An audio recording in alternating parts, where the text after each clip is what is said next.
ZDTech. 3 minutes pour tout comprendre. Bonjour à tous et bienvenue dans le ZDTech, le podcast quotidien de la rédaction de ZDNet. Je suis Guillaume Sariès et aujourd'hui je vous explique pourquoi la complexité de l'architecture cloud peut tuer votre projet de migration, surtout en matière de cloud hybride. L'adoption du cloud ne ralentit pas, mais cela ne signifie pas que 2023 sera une année facile pour les utilisateurs de services informatiques à la demande.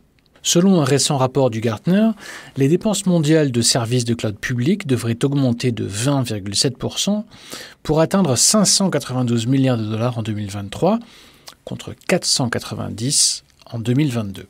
Dans le même temps, KPMG affirme que 9 entreprises sur 10 considèrent que leur adoption des systèmes de cloud computing est désormais avancée et que près des 3/4 d'entre elles sont désormais en train de migrer des charges de travail stratégiques vers le cloud. Bref, le cloud computing est désormais considéré comme un pilier fondamental de la technologie pour de nombreuses entreprises. De quoi booster les recrutements dans ce secteur, mais de moins en moins dans les DSI des grandes entreprises. Nous cherchons à nous défaire des compétences sur le stockage, le calcul, bref, sur l'infrastructure, indiqué avant-hier Frédéric Vincent, le DSI du groupe Renault, en commentaire de l'accord entre la marque aux losanges et Google Cloud. Autre point saillant du développement du cloud, le manque de personnel dans le domaine de la cybersécurité. Les entreprises doivent faire face à un double défi dans ce domaine, c'est-à-dire une demande extrême et des taux élevés d'attrition liés au stress et à l'épuisement professionnel. IBM précise que c'est tout particulièrement l'essor du cloud hybride qui soulève des défis spécifiques en matière de sécurité. Pourquoi ? Parce que la nature hybride de ce type de cloud crée davantage de points d'entrée potentiels pour les pirates. Par ailleurs, la mise en place des infrastructures de cloud, qu'elles soient hybrides, privées ou publiques, devient plus complexe. IBM explique que les entreprises utilisatrices doivent éviter d'être victimes du Franken-Cloud. Alors qu'est-ce que le Franken-Cloud ? Eh bien, il s'agit d'un environnement toujours plus difficile à maîtriser et presque impossible à sécuriser.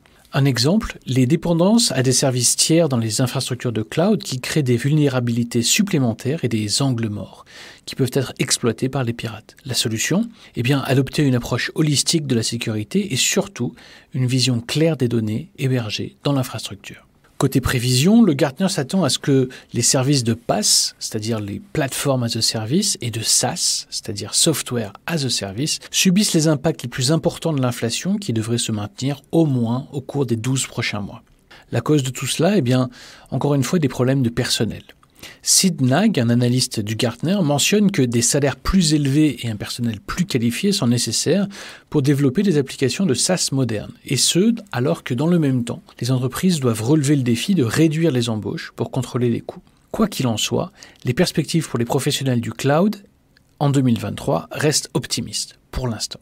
Et voilà, on a fait normalement le tour du sujet. Pour en savoir plus, rendez-vous sur zdnet.fr et retrouvez tous les jours un nouvel épisode du ZDTech sur vos plateformes de podcast préférées. ZDTech. 3 minutes pour tout comprendre.